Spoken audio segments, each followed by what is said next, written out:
Assalamualaikum warahmatullahi wabarakatuh. Di chart USDT.D kita close dulu watchlist, kita fokus ke USDT.D terlebih dahulu. Kita masuk di tanggal 11 bulan November 11/11. Kita masuk ke hari kemarin aja, baru dibikin video, baru aja diupload. Nggak sempet nguploadnya, kelupaan kayak biasa. Jadi what we having right here is a downtrend, a definitive downtrend. Tanpa harus ada moving average atau apapun untuk mensupport kita, kita bisa melihat kalau harga dalam keadaan downtrend dari sejak kita punya harga di kita lihat di weekly aja biar makin enak. Gini.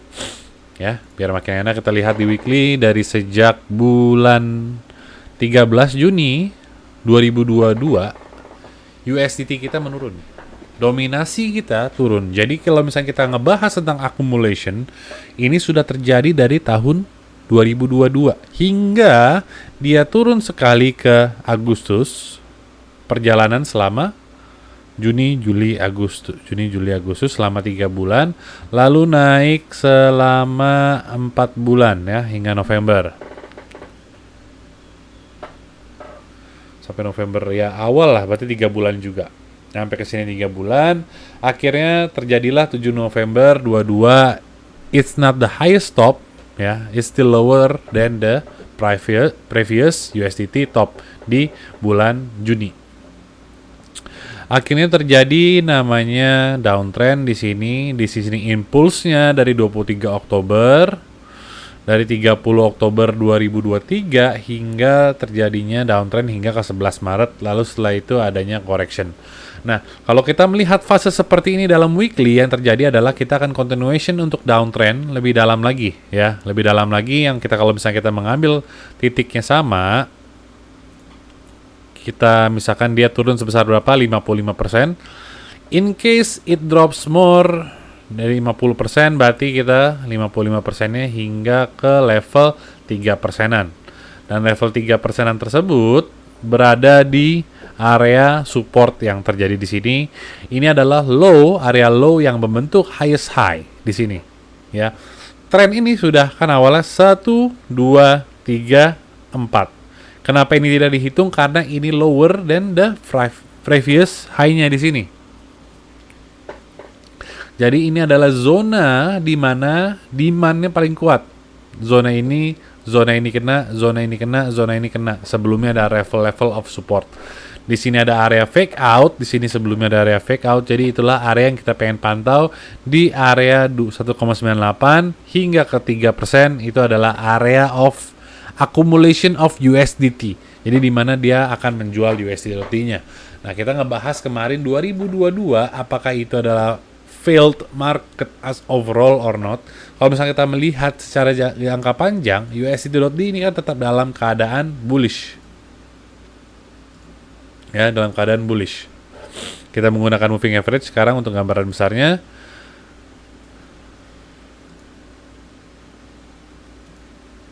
Settings kita pakai di 3 months sekarang. Kita lagi di 3 months. Oke. Kita dalam keadaan bullish dan dia baru saja mau break area level di 20-nya. 20 pergerakan 3 months dia sudah berada di bawah. Ya, dia sudah berada di bawah lagi. Kemungkinan besar ini akan terjadi yang video saya kemarin sudah saya jelaskan ya secara garis panjang, saya akan ulangin lagi. Hari ini saya akan melihatkan kalau misalkan yang akan terjadi pada cryptocurrency dalam jangka pendek. Oke, dalam jangka pendek yang kita tahu kemarin tadi kita sudah bahas kalau kita dalam keadaan jangka panjang ya weekly akan mengalami downtrend yang lebih kuat lagi. Namun yang perlu kita pantau adalah jangka pendeknya untuk mencari potensi untuk buy lagi nantinya. Sekarang kita harus melihat di daily. Di daily yang kita lihat ada 1, 2, 3, 4, 5, 6, 7. Dan kemarin hari Sabtu dan Minggu kita mengalami adanya high market volatility di cryptocurrency. Harganya terbang-terbangan disebabkan karena US market, stock market, dan forex market semuanya tutup. Hari ini uang sudah kembali ke pasar modal lagi. Dan yang terjadi adalah, kenapa saya bisa bilang seperti itu, BTC USDT Kalau kita pantau di sini di time frame yang lebih kecilnya, ini baru saja bikin higher high di jam 10 tadi. Dan kita masih ada waktu kurang lebih hingga sebentar. Saya malah buka yang akan kelihatan di TV. Sampai jam 7 nanti. Ini baru market akan buka nanti jam 7. Market akan buka jam 7 malam. Jadi 17 nih. Tuesday, that's Tuesday jam 7 malam. Monday jam 9. Jadi kita akan expected a huge drop di sini, di mana orang akan menjual barangnya untuk dia buy back di saat market open nantinya. Ini hanya spekulatif. Tapi sekarang gerakannya akan lebih condong ke bawah, karena apa? Kemarin kita dalam satu minggu, Sabtu dan Minggu kita sudah dalam keadaan uptrend, dan biasanya kita ada namanya Bloody Monday. What's the point of Bloody Monday kalau nggak ada explanationnya? Explanationnya apa yang bisa kita tangkap? Ya udah, kalau misalnya tanpa ada explanationnya pun nggak masalah. Yang penting kita tahu Bloody Monday, that's the after effect. Tapi what caused it, kita harus setidaknya tahu. Jadi kita bisa expect dan kita bisa rationalize kenapa kita harus jual hari Senin. Di hari Senin, kalau misalkan Sabtu dan Minggunya itu bullish, ya, akan bisa sangat-sangat potensinya untuk penjualan cryptocurrency di hari Senin itu probabilitasnya cukup tinggi. Atau satu minggu ke depannya akan terjadinya namanya pullback untuk accumulation atau mencari likuidasi lagi di bawah. Yang kita tahu kemarin, sekarang saya akan tunjukkan chartnya, kembali lagi chartnya nih. Ini kan all time high. Ini BTC USDT-nya saya pakai yang ini. Ini Bybit, sorry. Oke. Yang kita tahu ini sudah berjangka panjang. Ini area sell area kita. Di sini ada sell area yang sejak terjadi pada 13 Maret, yang itu baru saja breakout ke atas. Dan belum ada pullback dari kita mengalami uptrend sejak dari 6 Agustus 2024, belum ada uptrend lagi. Dan kita baru continuation, sudah ada zigzag terus, dan kita belum ada namanya a long time correction. Kalau misalnya kita pengen ngomongin long time correction. Untuk ya long time correction bener, kalau misalnya kita ngomongnya seperti itu, yang lihat terjadi pada saat terjadi harga stagnan di 25.000. Harga naik ke atas segini, ya, harga terus naik. Ini yang jangka panjangnya. Nah, kalau misalnya kita ngomong short term correction, yang akan terjadi seperti ini. Dia menjadi sideways dulu, fake out lagi ke atas. Ini impulsifnya terjadi pada tanggal 12 Januari. Adanya first time correction dari neckline sudah breakdown. Di sini gap yang terkena, sekali lagi running ke atas. Setelah itu baru kita ada correction yang cukup panjang. Setelah inilah makanya kita pengen ngebahas kalau misalkan BTC USDT akan mengalami hal tersebut apa tidak. Kemungkinan besar adalah tidak ada correction yang sangat besar seperti yang terjadi di sini dulu, karena kita belum ada namanya impulsnya sama sekali belum terlihat. Tapi kalau misalnya kita lihat fase kita kurang lebih mirip yang ada di sini sekarang. Ini area breakout, dia impuls ke atas. Lalu yang terjadi adalah kalau misalnya kita copy, nah, inilah area zigzag terus menerus pada daily, ya, terus naik nanti sebelum dia benar-benar terbang. Kalau misalkan mau seperti itu nantinya, yang bisa dilihat di time frame 4 hour di sini adalah mirroring pada daily-nya, bisa dilihat ya.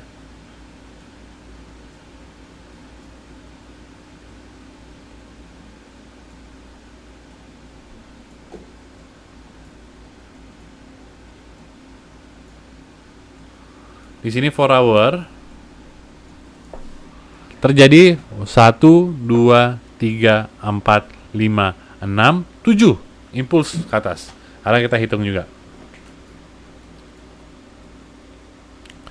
1, 2, 3, 4, 5, 6, 7, 8, 9. Nah, dan di ketujuh sini akan ada namanya a little bit of correction ke bawah sini. 1, 2, 3, 4, 5, 6, 7. 7 correction ke sebelah. A little bit sama. Jadinya kita bisa expect untuk harapan adalah yang seperti itu.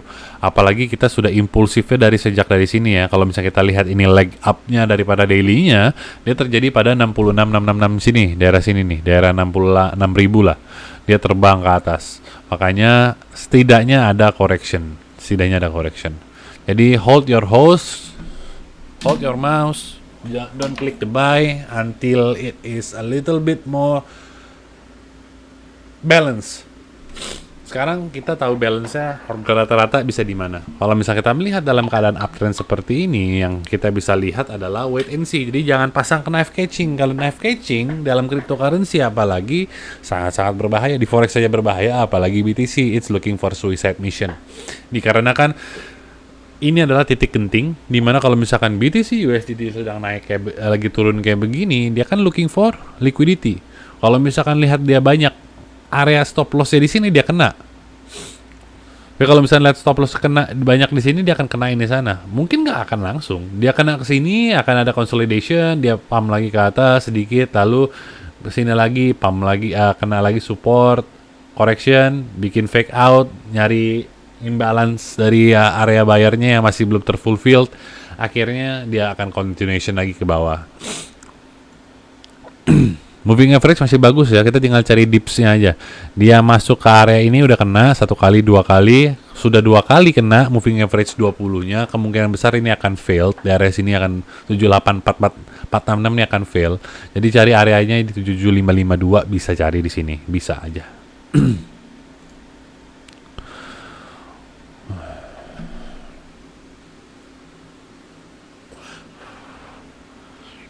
Saya ada pasang hamster di 37 kisaran segini ya. Dari sekarang kalau misalkan dia turun ke 37 itu berada di sebesar 22% lagi. Kemarin udah naik gila-gilaan untuk naik ke sini. Saya juga nggak akan harap dia langsung bikin all time high apa-apa lagi kok. Saya cuma mengharapkan dia setidaknya dari sini dia ada pullback ke atas.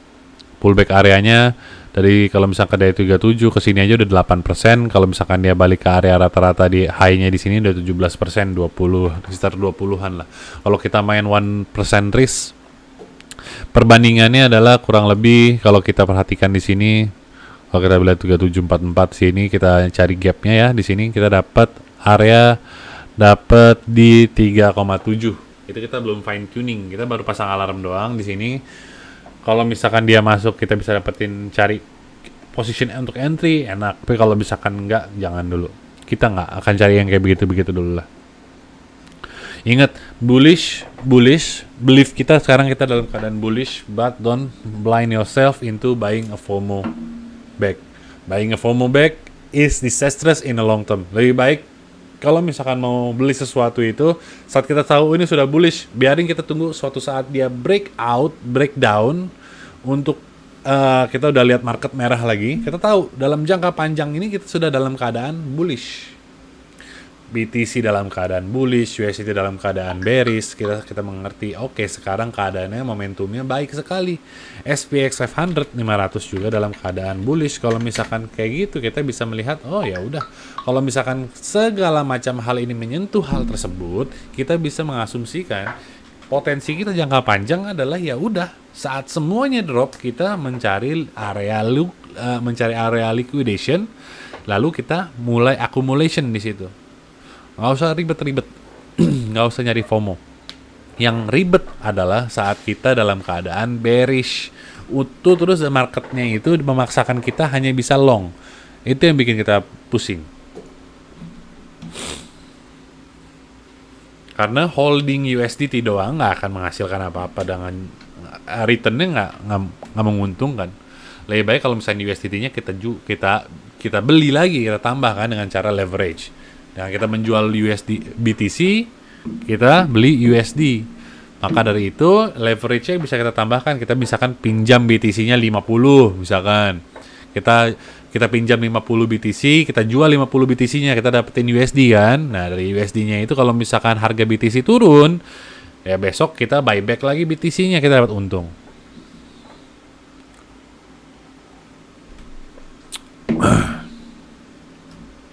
Hari ini nggak menarik untuk buy. Hari ini ya, saya bilang hari ini. Karena USDT ini kita perhatikan. Kemana sih targetnya dia akan masuk? kemarin dia masuk ke targetnya. Kalau misalnya saya hapus dulu nih, ini ada expensive ya kan, lihat nih, trigger downside. Udah saya gambarkan semuanya dari video-video sebelumnya. Mungkin ada yang belum saya, masih dalam draft ya kayaknya ya. Masih drafter, saya akan upload, mau dipelajari kalau mau dipelajari. Kali ini kalau misalkan ini fake out trigger USD-nya, sekarang kita lihat ada leg down-nya ya. Kita lihat sekarang kita punya range baru. Sini dan ini. Ini terjadi pada hari Senin. Monday sebelah. Hah? Monday jam 4 pagi. Mana sih? Sekarang Monday jam 4 pagi.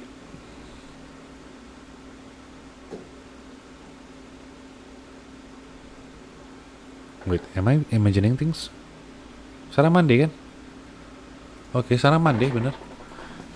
Is it really happening at 4? Jam 4 pagi tadi. Saya baru realize loh kalau misalkan USDT sempat terbang begini nih. Saya baru perhatikan. Sebentar. Saya pantau dulu harganya apakah ada yang nge-fly dari jam 4 pagi. Misalkan kita ambil bom ini jam 10 pagi. Jam 4. Oke ya, ini ada correction ini benar ya, jam 4 pagi di sini saya nggak lihat. Setelah itu ada pump ke atas baru kita menghasilkan fake ya. Jadi ini adalah impulsnya. Area down di sini semuanya kena stop loss ya. Sekali lagi dia continuation. Nah sekarang kalau misalkan sekarang kita bisa melihat seperti ini. Ada volume naik di USD, walaupun ini sebenarnya nggak bisa jadi patokan ya. Kalau misalkan USD sebenarnya dengan volume kita matiin aja deh, nggak perlu kita bahas USD-nya karena sulit untuk explanation di itu malah jadi bias nantinya.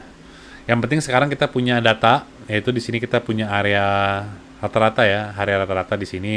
Harga ke sini, harga naik lagi terus turun lagi, balik lagi ke harga sini. Berarti ini harga rata-rata ada di kisaran sini. Sekarang di ungu. Kita jangan pakai Fibonacci, kita pakai range, sorry. Salah lagi.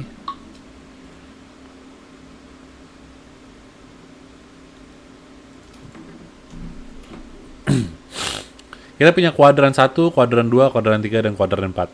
Dan kita ngambilnya dari harga sekarang lagi turun, kuadran satunya di paling bawah. Kuadran 1 ini adalah harga namanya discount. Setelah itu kita lagi ngomongin sekarang harganya less discount. Di sini harga semi premium, di sini harga premium. Area ini harga premium.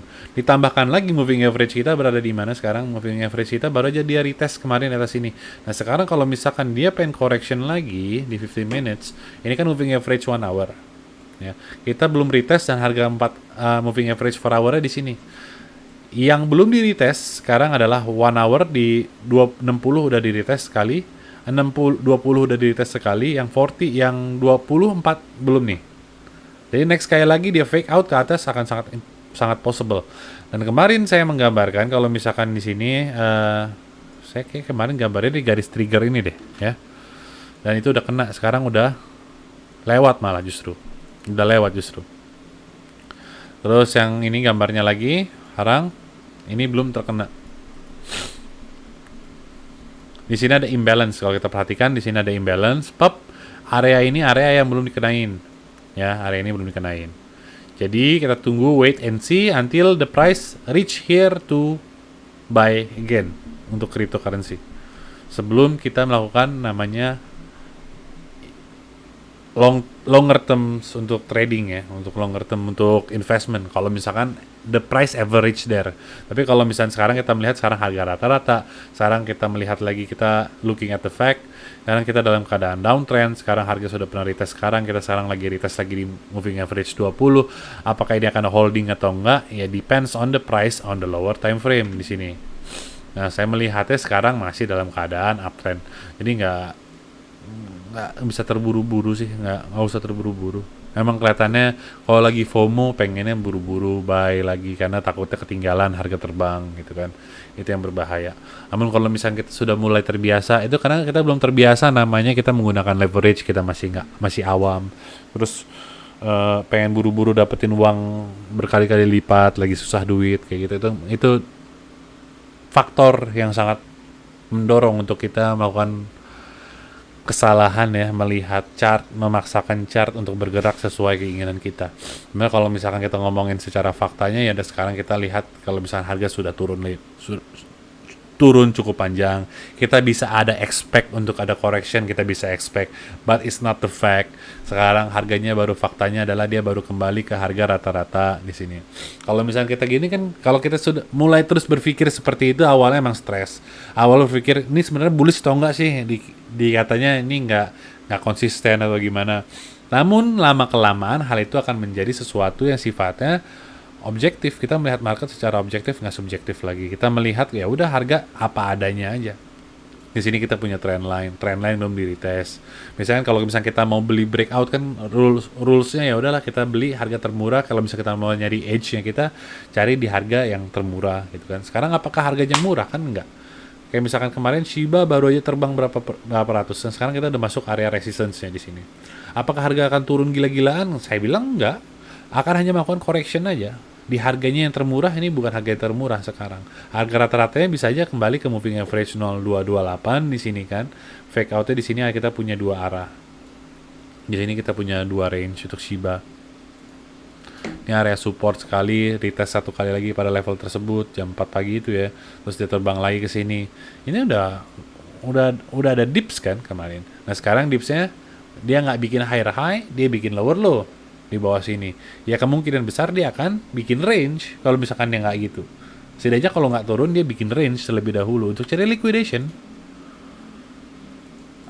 Ada correction itu ada dua, namanya time correction dan juga price correction. Kalau misalnya semakin cepat pergerakan harganya turun atau misalkan naik, misalkan sekarang lagi downtrend, dia correction ke atas kan. Kalau correction ke atas, kalau misalkan correctionnya cepat, langsung terbang ke atas begitu, berarti correctionnya cepat. Nah, itu yang kita lihat sekarang di USDT. Kalau misalkan kita lihat di time frame 3 menit, sekarang kan moving ini cukup cepat correctionnya. Turun, kayak gini kemarin nih. Sorry, jangan yang lihat yang ini masih lebih lambat. Ini lebih cepat, akhirnya correctionnya apa yang terjadi? Cepat lagi naiknya. Dan ini bikin higher high. Bikin lower low lagi. Setelah di sini resistance-nya dia kena whatever it is. Ini ada namanya imbalance ya. Di sini dia nyari liquidity. Yang tadi kayak misalkan yang kena tuh BOME di sini ya. BOME. Di sini liquidity-nya pada kena. Di sini liquidity-nya kena, yang pasang stop loss termasuk saya pun saya kena di sini karena stop loss. Stop loss saya nggak di situ deh. Ada stop loss saya kayak di lebih atas lagi di 90. Atau yang penting saya cuma rugiin $0,5 dong kok. If we can see here history,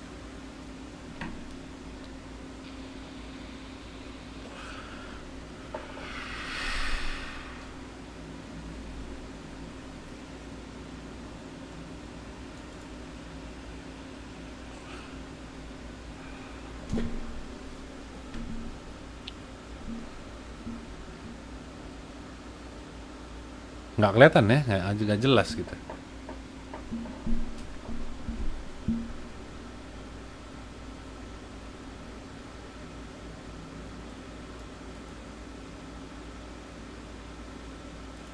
Aki? I don't remember having Aki.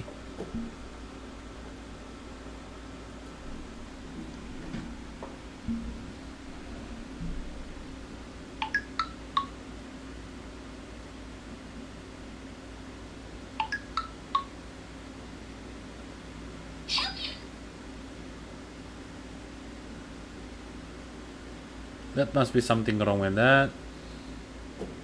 Saya nggak punya Aki gitu nggak punya ya. Jadi ada yang aneh. Kita lihat sekarang moving jangan side track, I'm sorry. Sekarang kita melihat kan ya udah momentumnya sangat turun, sekarang turun banget. Jadi ya udah kalau misalkan mau buy crazy sekalian kita cari area yang belum pernah disentuh sebelumnya. Di sini areanya kita buy. Di sini kan udah lewat, kita kan udah kena nih range dari atas ke bawah dari sini. Ini kan area support.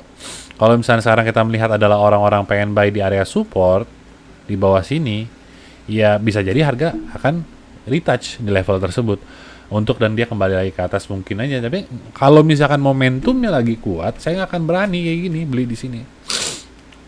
Kecuali ya pakai risknya bagus gitu. Misalkan terserah Anda, yang penting risk 1% mau coba silakan. Cuman kalau misalkan mau beli dips, saya lebih main nunggu di sini. Turun harganya benar-benar menggila. Kita nggak tahu USDT-nya masih dalam keadaan bullish. Tunggu aja dia sampai area di sini, ada area resistance di sini, bisa kita tunggu di sini.